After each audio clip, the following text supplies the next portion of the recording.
Bilang isang naghahanap ng magagandang motorsiklo dito sa bansa, ay nakaka-excite nang dumating ang bagong mga motor ng kilalang brand, ang Honda Motorcycle Philippines, na nauna nang inilabas sa kapitbahay nating bansa sa Asia, na tiyak paniguradong papatok dito sa ating bansa. Ang 5 motorsiklo na paniguradong magugustuhan ng kahit na sinong mamamayan ang tatalakayin natin, kasama ng mga presyo nito. Pero bago yan, syempre, kung bago ka pa lamang sa aking channel, baka naman kapatid pakiclick ang subscribe button, pati na rin ang notification bell icon, para lagi kang updated sa ating motorcycle news and reviews. Maraming salamat po. 1. Ang Honda ay naglabas din ng pinakamagandang commuter na sobrang tipid sa gasolina. Mas madaling gamitin at mas mapapakinabangan ng marami sa pangaraw-araw. Isang Honda Beat na may pinakaabot kayang presyo na motorsiklo ng Honda dito sa bansa na nag-offer ng pinakamaasahang kalidad na commuter service sa pangaraw-araw. Ginagamit sa long ride o di naman kaya sa pagdi-deliver ng ilan nating mga kababayan. Isa rin ito sa mga nanguna ngayong taon na nagdala sa pangalan ng brand bilang isang mapagkakatiwalaang scooter sa abot kayang presyo lang na 70,900 pesos hanggang sa 73,900 pesos lamang. Itong Honda Beat na previous model na narito sa bansa ay inilabas lamang din noong nakaraang taon sa bagong bersyon nito na may bagong hugis na disenyo, mga nilalaman sa features at bagong mga katangian sa makina. Pero hindi pa man masyadong na-enjoy ng marami ay naglabas na naman muli ng panibagong bersyon nito. Ang Honda Beat Street Naked Handlebar na pang dual sports na ang datingan at alam na siguro ng karamihan ang magiging katapat ng motorsiklong ito once na dumating na ito dito sa Pilipinas. Walang iba kundi ang kaparehong Japanese motorcycle brand na Suzuki SkyDrive Crossover. Well, kung pag-uusapan kasi ang disenyo ng bawat isa, halatang pareho kasi ang pinaninindigang postura nito sa aktwal na isang scooter na para sa city na pwedeng gamitin sa labas ng kalsada o sa kahit anumang terrain. Gaya nitong Honda Beat na minana ang pagiging adventurous looking mula sa isang sikat na dual sport adventure scooter na Honda ID V160. Ang katangian nito na agaw pansin, katulad ng pagkakaroon ng naked handlebar, malalapad na sukat ng mga gulong at parang mas flexible sa bagong estilo nito ngayon mula sa previous model na narito na sa bansa ay mas lumapad daw itong bagong modelo sa dimension. Medyo naiba rin ng kaunti ang lighting system nito sa headlamp at daytime running light, kasama ang mga sporty graphics na nakadikit sa bawat pairings at side-to-side profile nito. Magmula sa makina, itong bagong Honda Beat na naked handlebar ay pinapagana ng isang 109 cubic centimeter displacement capacity, naka 4-stroke, single cylinder, with 2 valves at naka-air-cooled pa ang cooling system. Naka-single overhead camshaft na rin ito na may Euro 3 compliance ang emisyon. Meron itong boring stroke size na 437 by 63.1 mm, habang ang compression ratio nito ay 10.0:1. Habang ang old model nito ay nagkaroon naman ng pagkakaibang engine capability, gaya ng pagkakaroon nito ng 109 cubic centimeter displacement capacity rin na naka 4-stroke, single cylinder, 2 valves, air-cooled type, at single overhead camshaft. May bore and stroke size ito na 50 by 55.1 mm, mas mababa kumpara sa bagong modelo, at ang compression ratio nito ay 10.0:1. Well, malamang ang engine performance ng bagong modelo ay nabago rin ng kaunti, kung sa top speed ang pagbabasihan. Pagdating naman sa transmission type, ang parehong modelo ng Honda Beat New Generation at ng previous model ay nakakuha ng CVT type na klase ng transmission na may variable gear shifting.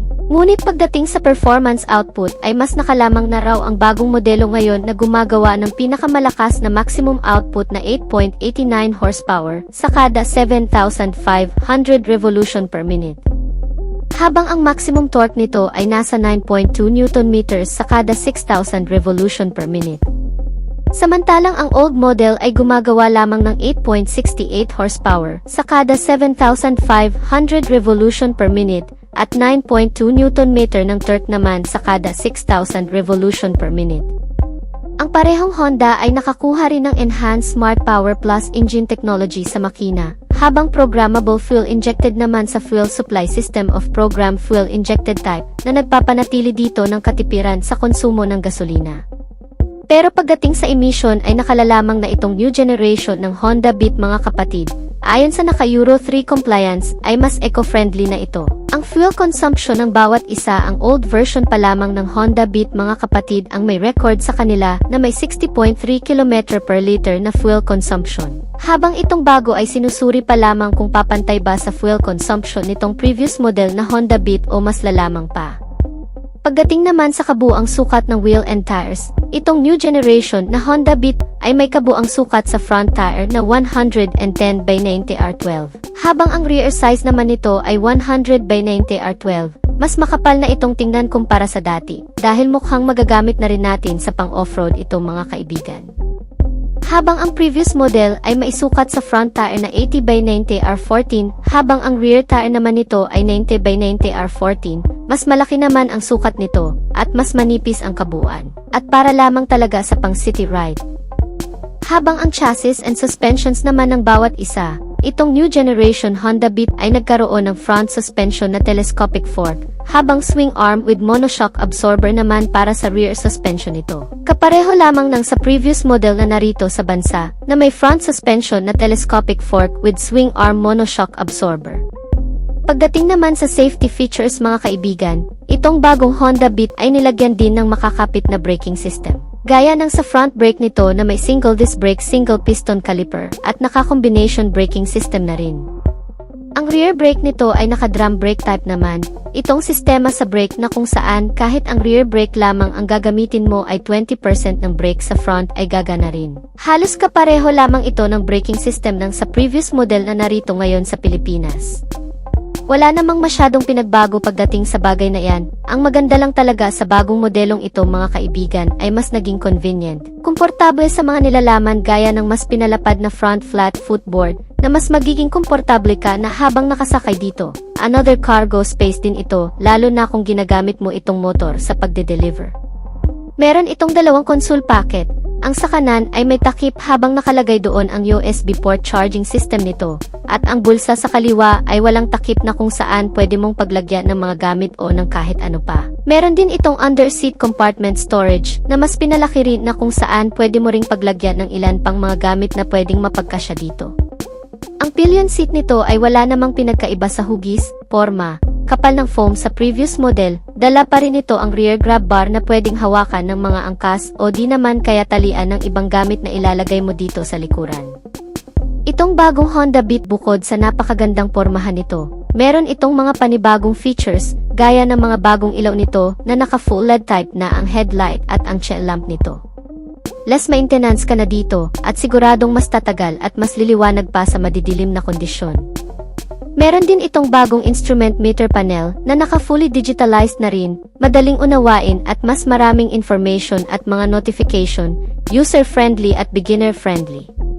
Pagdating sa maximum speed ay halos katulad lamang din ang kabuuang bilis nito sa dati na umabot ng 100 km per hour. Well, yan naman ang mas magugustuhan dito ng marami. Dahil kahit hindi ganoon kalakas at kabilis itong modelo ay marami pa ring tumatangkilik. Di naman kasi kailangan ng iba ng mas mabilis, ang maganda lamang ay mas matibay, mas tatagal at mas titipid sa fuel. Meron itong USB charging system na fast charging, magagamit ng ilang mamamayan na ginagamit itong motor pa ang hanap buhay gaya ng delivery rider. Pagdating naman sa kabuang dimension, ito rin talaga ay nagbago ngayon pagdating sa new generation na Honda Beat 2024 model. Ito ay may kabuang haba ngayon na 186.8 cm.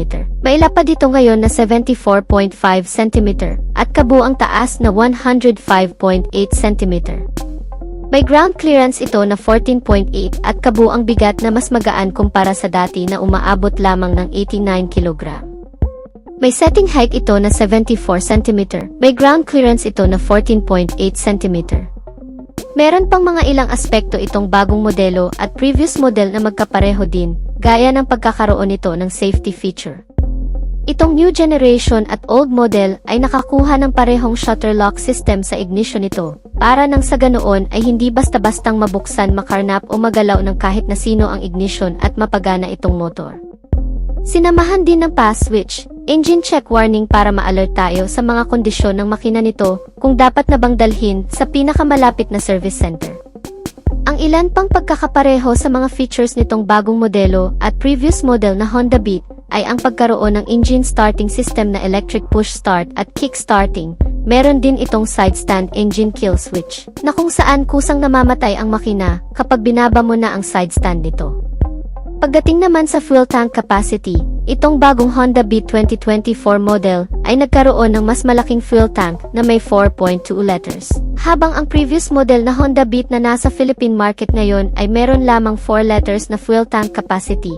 Well, medyo maliit lang naman ang diferensya. Ang mahalaga pa rin dyan ay ang katipiran sa pagkonsumo ng bawat isa. Pagdating naman sa pinakaimportanteng parte ang kabuang presyo nito. Ang previous model ng Honda Beat 2023 model ay nagkakahalaga dito sa Philippine market ng 70,900 pesos hanggang sa 73,900 pesos dito sa bansa. Habang ang kalalabas lang na Honda Beat ay nagkakahalaga naman ng 62,900 hanggang sa 65,000 pesos sa estimated price nito na inilabas lamang sa ibang bansa pa. Ang Honda Airblade, kung mapapansin nga natin, ay sunod-sunod ngang dinala ng Honda Philippines ang mga upgraded version ng mga previous model nito dito sa Pilipinas. Madami ang namangha dahil sa ginawang upgrade ng Honda, magmula 150cc na ginawang 160cc, at kung ang Honda Click 160 ay may smaller brother na 125cc. Ganon din ang Airblade 160, dahil meron naman itong little brother na Honda Airblade 125. Ang Honda Airblade 125 ay inilabas sa bansang Vietnam taong 2020 at 3 taon na itong namamayagpag sa kanilang bansa. Ngayon alamin natin ang advantages ng features at specifications ng scooter na ito. Umpisahan na agad natin sa pinaka-heart ng motor, ang kanyang engine. Ang bagong Honda Airblade ay mayroong 125 cubic centimeter na engine displacement, single cylinder, single overhead cam, 4-stroke, at ito ay equipped with ESP Plus engine o Enhanced Smart Power Plus, therefore ito ay naka 4 valves. Mas ahead ito compare sa Honda Click 125 na meron lamang 2 valves at ESP. Mapunta naman tayo sa kanyang engine performance. Ang Honda Airblade 125 ay kayang mag-produce ng maximum power na 11.6 horsepower at 8,500 RPM, at nakakapagbigay naman ito ng maximum torque na 11.3 Nm at 6,500 RPM. Mas mataas ang bilis nitong taglay at lakas kumpara sa mga ibang scooter, dahil may bilis itong 11 horsepower at lakas na 11 Nm, kaya pagdating sa top speed ay hindi ka dito mapapahiya, dahil may ibibilis pa ito pagdating sa pabilisan. At kung akyatan naman ang labanan ay mas malakas ito ng bahagya at hindi ka nito bibiguin pagdating sa uphill. Meron naman itong bore na 53.5mm at may stroke naman na 55.5mm at meron naman itong compression ratio na 11.5:1. At para sa mga hindi pa nakakaalam ang bore and stroke pag ito ay yung kinumpute ay dito mo malalaman kung ilang cubic centimeter ang engine displacement meron ang isang motor. Isa din sa pinagmamalaki ng scooter na ito ay ang kanyang liquid cooling system, gaya din ng Honda Click 125, pareho itong naka-liquid cooled. Malaking advantage ito ng Honda Airblade kumpara sa ibang mga scooter, gaya ng Suzuki at Yamaha na naka-air-cooled pa lamang pagdating sa kanilang 125cc segment, kaya panalong-panalo ka sa Airblade 125 dahil naka-liquid cooled na ito at kahit saan ka man magpunta malapit man o malayo, ay makakasigurado ka na always in, proper good condition palagi ang engine ng scooter. Kung mahilig ka naman sa long endurance ay maasahan mo ang Honda Airblade 125 dahil kaya nitong tumagal sa haba ng biyahe, maghapon man o magdamag, kaya wala kang magiging problema pagdating sa overheating issue. Pag-usapan naman natin ang mga smart features na mayroon ang Honda Airblade 125. Una, ito ay equipped with ISS, bagay na hindi mo pa din makikita sa Honda Click 125 version 3. Para sa mga hindi pa nakakaalam, ang IECs o idling stop and start system ay malaking bagay lalo na sa ma-traffic na lugar, gaya ng Metro Manila na nakakaranas ng matinding traffic dahil kapag nakahinto ang scooter sa stoplight o naipit sa matinding trapiko sa loob lamang ng 3 segundo, ang engine ng motor ay mag-automatic shut off upang makapagpahinga ang makina. At ang pinaka-main purpose nito ay pigilan ang nasasayang na gasolina habang nakahinto ka sa traffic. Dahil kung wala ang ISS, ang motorsiklo ay patuloy pa din sa pagkonsumo ng gasolina kahit nakahinto na at nakabase pa kung ilang minuto nakatigil ang scooter. Kaya mas madami na din itong maibubuga na emisyon na nakakasira sa ating kapaligiran. Kaya mayroon itong ISS para pababain ang fuel consumption at emission sa mga traffic situation. Pangalawa, ito ay equipped with CBEs. Ang combination braking system ay mas reliable gamitin kumpara sa standard brake lamang, dahil ang kagandahan ng CB is pag pinihit mo ang front or rear brake. Alin man sa mga ito ay magsasabay ng bahagya upang maibigay ang balancing braking power na kinakailangan ng scooter kapag ninais mong huminto.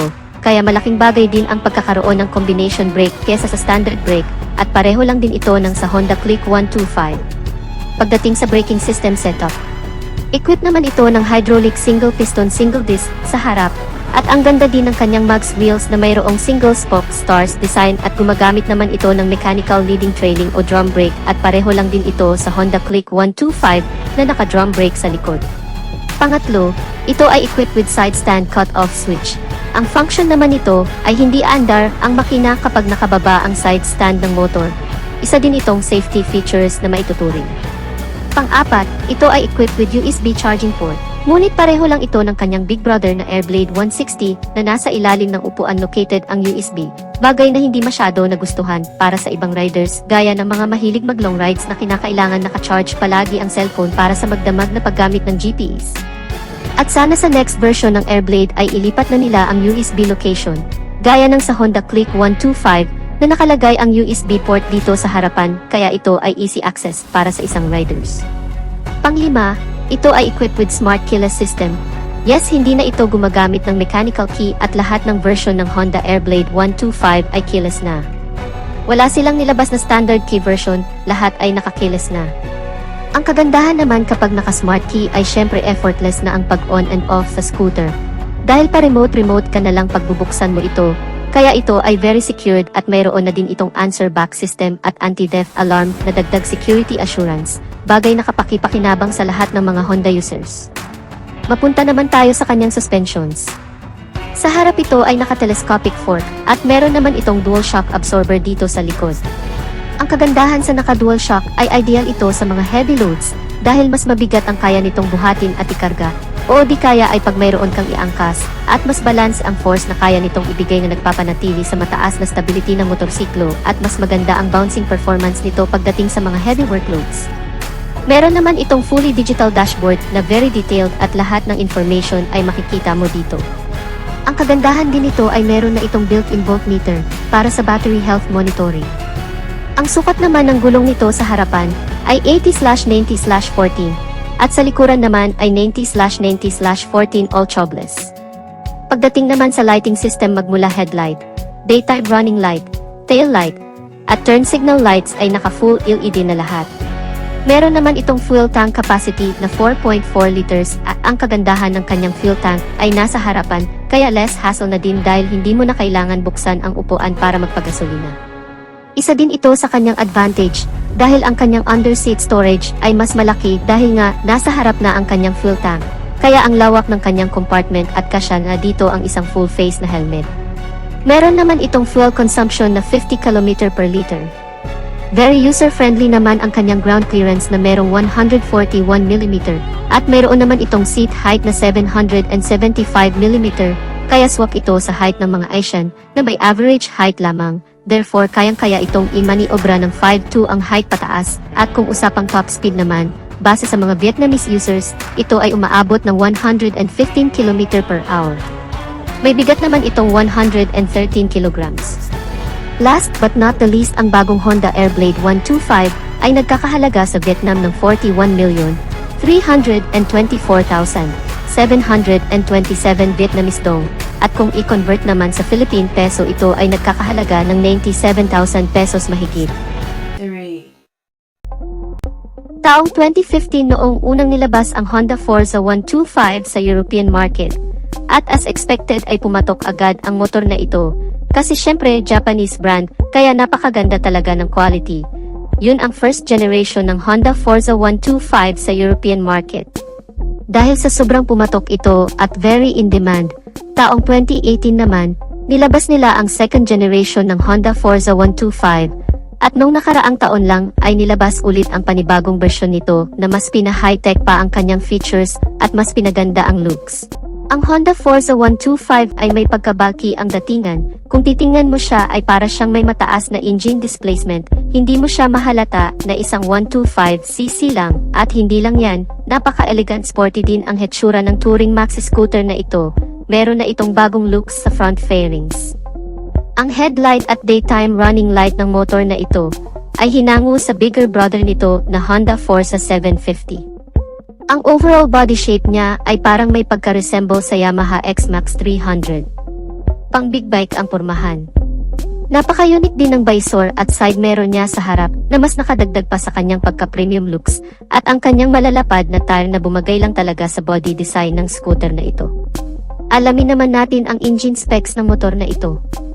Mayroon itong exact engine displacement na 124.9cc, single cylinder, 4-stroke, single overhead cam, Euro 5 compliant. Ang kagandahan din sa scooter na ito ay naka 4-valve na at naka-liquid cooled naman ang kanyang cooling system. At kung ang ibang scooter ni Honda na under sa 125cc engine displacement ay naka-ESP lang, itong scooter na ito ay naka-ESP Plus na ang ibig sabihin ay mas advanced ang scooter kumpara sa ibang 125cc scooter ng Honda. Ang ESP Plus ay maraming function, ilan sa mga ito ay mas pinapatipid pa nito ang pagkonsumo ng gas, kahit pa sa mas mataas na engine performance, at mas pina-environmental friendly din o hindi siya masyadong harmful sa kalikasan, at kasama na nga sa functions ng ESP Plus ay ang programmable fuel-injected na tipid sa gas. Kasama din dyan ang technology na ECG o Alternating Current Generator na mas pinapatahimik pa ang pag-andar ng makina na halos wala ka nang maririnig na engine noise. Pagdating naman sa engine performance, ang kanyang maximum power ay 14.75 horsepower at 8,750 RPM at ang kanyang maximum torque naman ay 12.2 Nm at 6,500 RPM. So pagdating sa kanyang engine performance ay medyo nakakagulat dahil sa ganito kaliit na engine, kaya pala mag-produce ng ganito kataas na horsepower at torque. Actually, hindi lang nito pinantayan ang engine displacement na Honda Click natin dito sa Pilipinas, hinigitan pa niya ang overall engine performance dahil ang Honda Click ay mayroon lamang 11.1 horsepower at 8,500 RPM, samantalang ang Honda Forza ay mayroong 14.75 horsepower at 8,750 RPM. Mas mataas si Honda Forza in terms of maximum power and torque. So okay lang pala kung medyo malaki ang body size ng motor na ito, binaw naman sa taas ng engine performance na kayang tumakbo ng 115 km/h. Mapunta naman tayo sa features ng motor na ito. Equipped din ang motor na ito ng HSTC o Honda Selectable Torque Control System o sa ibang term ay ang Traction Control System. So alam na natin kung ano ang function ng technology na ito. Ito yung technology na kung saan, kapag nakadaan ka sa mabuhangin, matubig, o madulas na kalsada, ay kinokontrol nito ang ikot ng gulong sa likuran, para synchronized pa rin ang ikot sa gulong sa unahan. Sa ganitong paraan, may iwasan ang pagka-lost traction na magresulta sa pagkadulas at pagkadisgrasya. Kapartner din ng system na ito ay ang pagkakaroon ng dual-channel anti-lock braking system, both front and rear brake. Ito naman yung nagpe-prevent na mag-lock ang disc brake kung sakaling may biglaang pagpreno na magreresulta din sa pagkakadisgrasya. Ang main purpose ng mga features na ito ay for the safety sa ating mga riders. Ang braking system ng motor na ito ay naka-hydraulic single disc brake sa harap at likod. Napaka-high-tech na rin talaga ng scooter na ito dahil mayroon na itong auto-adjustable windshield. Ibig sabihin ay hindi ka na mahihirapang mag-adjust manually. Dahil isang pindot lang ng buton, ay mag-adjust na ng kusa ang windshield, pataas o pababa ng parang sa automatic car. Punta naman tayo sa iba pa niyang mga features, naka-fully LED na ang lighting system ng scooter na ito, mula sa headlight, turn signal light at brake light. At napakaganda din ng design ng kanyang headlight with daytime running light, sobrang lakas din ng buga ng ilaw kasi naka-LED. Meron na rin itong hazard lamp at passing light switch. Pagdating naman sa instrument cluster nito, kapansin-pansin na medyo kakaiba ang instrument cluster dahil combination ito ng analog at digital instrument cluster. Ang lawak niyang tingnan at pang-premium talaga ang datingan, madali mo ring maintindihan ang mga nakapaloob dito, gaya ng fuel, RPM, battery voltmeter, meron ding clock at kung ano-ano pa. Sa sobrang high-tech ng motor na ito, ay para ka na ring nakasakay sa automatic car. Mayroon din itong idling stop and start system na kusang namamatay ang makina kapag nakahinto ng ilang segundo sa traffic light at kusa na ring aandar kapag ipihit na muli ang throttle. At syempre ang pinaka-purpose nito ay para mas makatipid pa sa gas consumption, makapahinga saglit ang makina at makabawas na rin sa air pollution.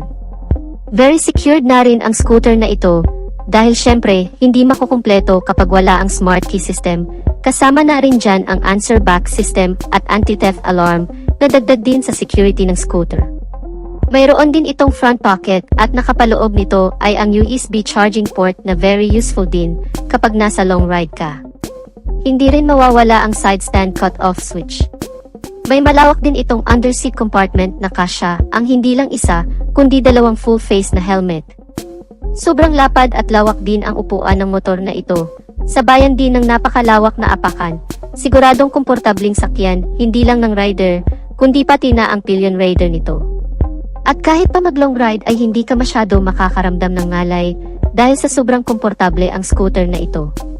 Kagaya din ng sa Yamaha NMAX, Aerox, at Honda PCX ay napaka-accessible na ang fuel tank ng motor na ito na nasa gitna. And speaking of fuel, mayroon naman itong fuel tank capacity na 11.7 liter.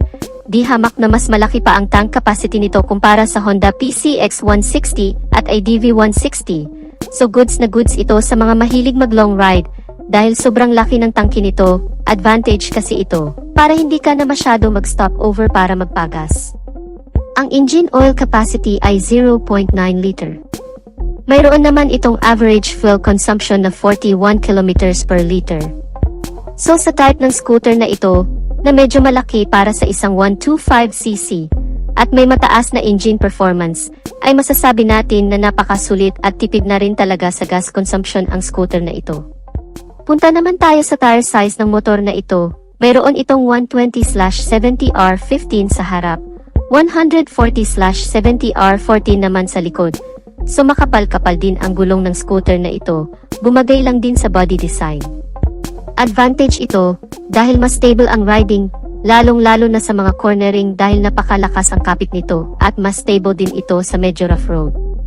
So pati ang size ng gulong nito ay pang higher cc talaga, pang 300cc na maxi scooter. Proceed na tayo sa suspensions. Ang harap ay naka-telescopic fork at naka-unit swing with dual shock absorber naman sa likod. Body frame is underbond type. Dito naman sa kanyang overall dimensions, meron tayong 1,500mm na height, 2,140mm na length, 755mm na width, curb weight ay 162 kg. Medyo may kabigatan din talaga ang scooter na ito dahil sa kanyang laki, kapal ng mga fairings at sa mga gulong nito. Good news naman sa kanyang seat height dahil mayroon itong seat height na 780mm. Anyway, kaya pa itong i-handle ng nasa 5'3" ang height, pasok din ito sa height nating mga Pinoy. Ground clearance ay 145mm, wheelbase ay 1,505mm. Dito naman tayo sa kanyang underseat compartment, meron itong 48 liters. Sa sobrang laki ng storage nito, ay magkakasya na, hindi lang ang isa, kundi dalawang full face na helmet.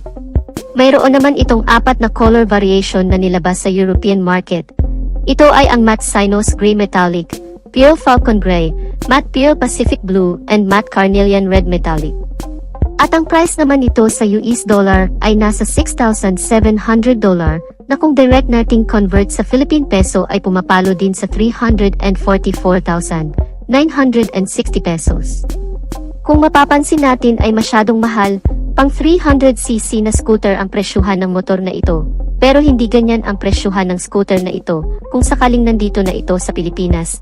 Dahil sa Europe ay mataas talaga ang cost of living. Ito yung rason kung bakit mataas ang presyuhan nila sa European market. Dahil mataas din ang labor nila kumpara dito sa Pilipinas. Pero kung dito ito gawin sa Asia, I'm sure mababa din ang presyuhan ng scooter. Dahil mas mababa din naman ang labor. At isa pa, magkaiba ang tax natin sa Asia kumpara sa Europa. 4. Isang motorsiklong in-update ni Honda sa makabagong henerasyon at makikipagsabayan na rin sa mga bago at kalalabas lang ng mga motorsiklo.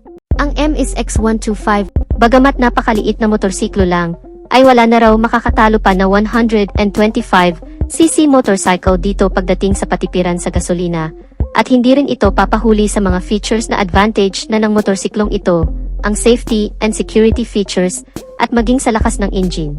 Matagal na rin sa merkado ang Honda Amaze X125. Katunayan na kapag may mga bagong update ng motorsiklo ay hindi rin kinakalimutan ni Honda ang pag-update sa motorsiklong ito, at ngayong taon nga ay dinagdagan na naman ng iba pang features ang motorsiklong ito na mas magpapaengganyo sa mga taong nasubukan ang ganitong klaseng motor at sa mga nagpaplano pa lamang kumuha ng isang motorsiklo. Kung ikaw ay nahirapan na sa kakasakay sa mga jeep, LRT at bus, ay tiyak para sa'yo ang video na ito. Dala ng motorsiklong ito ay pang commuter service talaga. Hindi lang yun, pwede rin itong pang adventure o kaya naman pang long ride. Yung po pwede dumaan at mag-adapt ng anumang klaseng kalsada. Sa liit ng body figure nito ay napakadali rin talagang imaniobra. Pero wag pa rin natin mamaliitin ang motorsiklong ito, pagdating kasi sa lakas ng arangkada at patipiran ay walang sinabi ang ibang 125cc na motorsiklo. Ang pagkakaroon nito ng engine bore and stroke size na 50.0 by 63.1 mm at compression ratio na 10.0:1 na may kabuuang displacement capacity cubic centimeter na 124.1 round off to 125cc. May single cylinder at may cooling system na air-cooled type. Naka 2 valves lamang ang makina nito at naka single overhead camshaft. At pagdating naman sa fuel ignition nito ay naka-program fuel injection, kaya sobrang tipid talaga ang pagkonsumo ng gasolina, dahil base na rin sa naganap na Honda World Motorcycle Test Cycle o WMTC, ay nakapagtala ng average fuel consumption ang motorsiklong ito na 66 km per liter. Sobrang tipid para sa ganitong klase ng motorsiklo na may 125cc na engine displacement. At hindi lamang yon kamoto, bagamat napakaliit lamang tingnan ang motorsiklong ito, naglalaman naman ito ng kabuuang fuel tank capacity na 6 liters. So ibig sabihin ay mahaba-haba o malayo-layo rin talaga ang mararating mo, gamit ang motorsiklong ito, napakatipid din sa gasolina. Maangas din ang format design, na kung mapapansin natin ang upper portion nito ay kamukha ng Honda CBR. Ang headlight nito ay may maangas din na disenyo, naka-projector LED na ito, na hindi lamang sa pagiging selyado ng karakter nito, bagkus ang pagiging visibility rin nito sa mga madidilim na kalsada o lugar. Ganon din sa napakagandang disenyo ng brake light nito na napaka-visible din naman at naka-full LED na rin ang bagong update nito. Sa iba pang features nito, sa instrument cluster ay naka-LCD type na ito, with digital dash and speedometer, with twin trip meters, fuel indicator, at ang clock na napakahalaga rin na mayroon ang motorsiklo. At ang isa pa sa kakaiba sa motorsiklong ito, ang very cool feature nito, na very easy to remove ang fairing sa body tank nito, na kung may maidadagdag kang mga disenyo o papipinturahan mo ng bago, dahil madali lang natatanggal ang mga fairing sa body tank ng motorsiklong ito, dahil nakalabas lamang ang mga volt o flaps nito sa kanyang fairings. Para naman sa security features nito, mas advantage ang motorsiklong ito sa ibang 125cc, na kung saan wala pang ganitong features na ABS sensor. Equipped na ang motorsiklong ito na Honda Amaze X125 ng safety features na ABS sensor o anti-lock braking system. Ito ang sistema na kung saan ay maiwasan ang pag-skid o pagkadulas ng gulong kung maipepreno natin ng biglaan ang motorsiklong ito sa napakabilis na takbo nito. Para naman sa chassis and suspension, ang front suspension nito ay ginamitan ng 31mm size na upside-down telescopic fork, habang ang rear suspension naman nito ay naka-center monoshock absorber at naka-square type swing arm, at medyo maganda din talaga ang bouncing ng motorsiklong ito, dahil kung mapapansin nyo naman ay idinadaan pa nga ito sa mga mabubunlok na lugar. Ang brake type naman nito sa front ay naka-single disc brake with hydraulic dual piston caliper na may size na 220mm, habang ang rear brake naman nito ay naka-single disc brake with hydraulic single piston caliper na may size naman na 119mm. At para naman sa mga gulong nito, ang sukat sa front ay may kabuuang sukat na 120/70 R12, habang ang rear tire size naman nito ay may kabuuang sukat naman na 130/70, at ang frame type naman nito ay steel mono backbone chassis. Magaan ang klase ng frame nito at napakatibay, kaya naman kung magpapansin natin mga kamoto, sa ibang bansa ay ginagamit nila ito pang adventure. Tipong pwede mong maidaan sa mga malulubak at napaka-easy banking. Para naman sa dimensions and capacity ng motorsiklong ito, dito natin malalaman kung gaano nga lang ba kalaki ang sukat nito. Ang kabuang haba nito ay 1,760 mm, may kabuang lapad ito na 720 mm, at may kabuang taas naman na 1,015 mm. Mataas din kasi ang mga suspensions nito na hindi lapat masyado sa gulong nito, nagbibigay rin ng mataas na ground clearance sa motorsiklong ito. Isa pa sa kinaganda ng motorsiklong ito dahil nga sa sobrang liit ng size nito ay napakadaling imaniubra o mapaikot pabalik sa kalsada ng pinagmulan o kaya naman ililiko mo sa kaliwa at kanan. Ang turning radius nito ay 1.9 meters lamang. At para naman sa seat height ng motorsiklong ito ay umaabot lang naman sa 721 mm, so napakababa ng seating height nito na siguradong compatible karamihan sa mga size nating mga Pilipino. At para naman sa kabuang bigat nito ay tumitimbang lamang ng 103 kilograms. Meron naman itong engine oil capacity na hanggang sa 1.1 liters. Habang ang fuel tank capacity naman nito ay 6 liters. Siyempre sa ganitong klaseng motorsiklo ay hindi rin talaga mawawala ang competitor brand nito. Tulad na lamang ng binili TNT 135, ang Kymco Speed 150, ang Honda Monkey 125, ang Kawasaki Z125 Pro, at ang CSC City Slicker. Ang mga motorsiklong ito ay halos itinulad sa Honda Grom 125 o IMIS X125. Kung mapapansin natin ay halos pare-pareho lang din naman ang size ang bawat isa, na mayroon na lang kaunting difference sa displacement ng engine nito, pero halos pari-pariho lang din naman ang performance level ng mga motorsiklong ito, pero mas masusukat mo pa talaga sa pinaka-actual na test ride nito. At para naman sa kabuuang presyo nitong Honda IMIS X125 o Honda Grom 125, may estimated price nito na kung ilabas dito sa bansa ay aabot ito ng hanggang sa 66,000 pesos. Speaking na rin sa availability nito mga kamoto, hindi pa ito tuluyang inilalabas sa bansa, bagkus ay inilabas pa lamang ito sa Europa, sa bansang India pati na rin sa United States, at Thailand. 5. Ang bagong Honda Wave 125 ay mas pinalakas at mas pinaganda, mayroon ding mga dinagdag na panibagong feature na tiyak magugustuhan nating mga Pinoy. Halina at muli akong samahan para tuklasin ang panibagong features na dinagdag sa motor na ito. Ang Honda ay hindi talaga napag-iwanan pagdating sa mga unit upgrade ng kanilang mga motor. Halos kada taon ay nag-upgrade sila ng motor according sa kung ano ang demand ng mga consumer. Isa sa mga motor na ito ay ang Honda Wave. Anyway, available na pala sa Pilipinas ang upgraded version ng isang smaller displacement from Honda Wave family, ang Honda RSX 110. The Philippines' first Honda Wave fuel-injected underbone motorcycle, kaya super tipid na ito sa gas. Ngayon ang Honda 125 naman ang inaabangan natin na dalhin ng Honda dito sa Pilipinas. At siguradong sulit ang ating paghihintay sa bagong Honda Wave 125 dahil sa new generation looks at new generation technology na mayroon nito.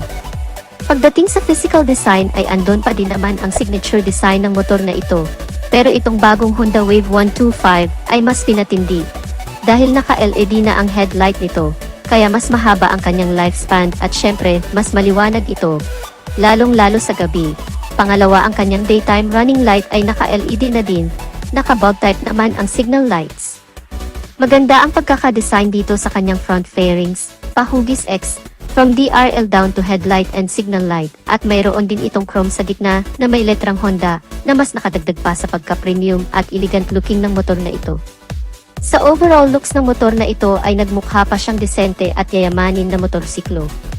Pagdating naman sa kanyang instrument cluster ay bago na din ang design. Ang kagandahan nito ay combination na ito ng digital at analog. Analog ang kanyang speedometer, at nasa digital naman ang full indicator, gear indicator at ang kanyang odometer. Sa bandang taas naman ang signal light indicator. Mapapansin mo agad ang signal lights dahil hiwalay ang indicator nito. Meron din itong engine warning indicator, at medyo wide ang instrument cluster nito, kaya madali mong makikita ang mga indicators. Kapansin-pansin din na mas gumanda pa ang design nito kumpara sa mga previous version. Mayroon na din itong front pocket na pwedeng paglagyan ng cellphone, gloves, pamunas, mga barya, at kung ano-ano pa. And for the record, ito ang kauna-unahang underbone ng Honda na may front pocket, kaya mas convenient itong gamitin sa pang-araw-araw. Pagdating naman sa kanyang ignition ay meron na din itong shutter lock, kaya hindi na ito basta-basta makakalikot ng ibang tao. And aside sa ignition, dito na rin ang bukasan ng underseat compartment kaya mas easy access na. Mayroon naman itong 17 liters of capacity ng underseat compartment at kasya ang isang half-face na helmet, medyo lumaki compare sa previous version. Katabi naman ito ay ang fuel tank access. Mayroon naman itong fuel tank capacity na 5.5 liters. Medyo malaki-laki na rin ito para sa isang 125 na motor. And speaking of fuel, mayroon naman itong average fuel consumption na 71 km per liter. Napakasulit ang motor na ito dahil sobrang tipid sa gas. Perfect ito para pang negosyo, pang service sa araw-araw. Pagdating naman sa kanyang tail light ay naka-LED na ito kaya very visible ito sa umaga at lalo na sa gabi. Pahugis X ang design nito at pang premium talaga ang datingan. Ito pa lang ang kauna-unahang version ng Honda Wave 125 na naka-LED ang mga ilaw, kaya mas premium tingnan. Naka-emboss din ang logo nito na color silver na Wave 125, kaya mas cool na tingnan. Pagdating naman sa muffler ay mayroon na itong heat guard kaya mas safe na. Ang Honda Wave ay mayroong 124.9 cubic centimeter na engine displacement, single cylinder, single overhead cam, 4-stroke with 2 valves. Ang Honda Wave 125 ay naka-programmable fuel injected na rin. Sa madaling salita ay napakatipid na sa gasolina ang motorsiklo nato. Ang cooling system naman ng motor nato ay naka-air-cooled na, ang ibig sabihin ay hangin ang ginagamit para mapanatiling malamig ang makina ng motor habang nasa long ride. Punta naman tayo sa kanyang maximum power. Mayroon itong 9 horsepower at 7,500 revolution per minute. At mayroon naman itong maximum torque of 10.1 Nm of peak torque at 5,000 revolution per minute with a compression ratio of 9.3:1. Mayroon naman itong bore and stroke na 52.4 mm by 57.9 mm. Proceed naman tayo sa kanyang overall dimension. Ang haba ng motor nato ay nasa 1,931 mm at may lapad na 711 mm at may taas na 1,090 mm. Pagdating naman sa kanyang ground clearance ay mayroon itong 135 mm with wheelbase of 1,258 mm. Pagdating naman ng sukat ng kanyang gulong ay 70 by 90 by 17 sa harap, 80 by 90 by 17 naman sa likod. At naka-tubeless na ang naka-max version nito, habang yung naka-rem type naman ay naka-tube type pa din. Pagdating naman sa kanyang suspensions ay naka-telescopic fork sa harap at naka-dual shock naman sa bandang likuran. Pagdating naman sa kanyang starting system ay naka-electric start at kick start. Braking system ay naka-hydraulic disc brake sa harap at naka-drum brake naman sa likod. Mayroon naman itong bigat na 106 kilograms. Sa naka-mags may apat ito na color variation, ang red-gray, gray-blue, white-red, at ang black-gray. Sa naka-spoke type naman meron itong tatlong color variation, ang red-blue at ang black. Pagdating naman sa kanyang price, yung naka-rem type sa Thailand ay nagkakahalaga ng 54,300 baht equal at kung direkta nating i-convert sa Philippine peso ay nagkakahalaga ng 83,830 pesos. Yung naka-mags type naman ay 56,500 baht equal at kung direkta nating convert into Philippine peso ay nagkakahalaga ng 87,249 pesos. Paalala lang, ang price na nabanggit natin sa Philippine peso ay hindi pa ang exact price ng motor. Maari pa din itong tumaas o bumaba kung sakaling dadalhin na ng Honda ang bagong motor na ito sa Pilipinas. So ano ang masasabi niyo sa bagong Honda Wave 125? Don't forget to leave a comment in the comment section down below. So that's it mga ka-Wizard Moto, ang 5 motorcycle na galing sa brand ng Honda na tiyak pananabikang makarating dito sa Pilipinas. Ang 5 125cc displacement motorcycle na abot kaya ang presyo at talaga namang maaasahan pagdating sa dekalidad nito. At sana makarating agad ito dito sa Pilipinas dahil tiyak tatangkilikin ito ng mga Pinoy. So dito na natin tatapusin ang ating video mga kamoto. Kung bago ka pa lang sa channel ko at hanap mo ay mga ganitong video content ay mag-subscribe ka na sa aking channel. Hit mo na rin ang notification bell icon para lagi kang updated sa aking mga videos. Paki-follow na rin ang ating Facebook page. Maraming salamat at ride safe!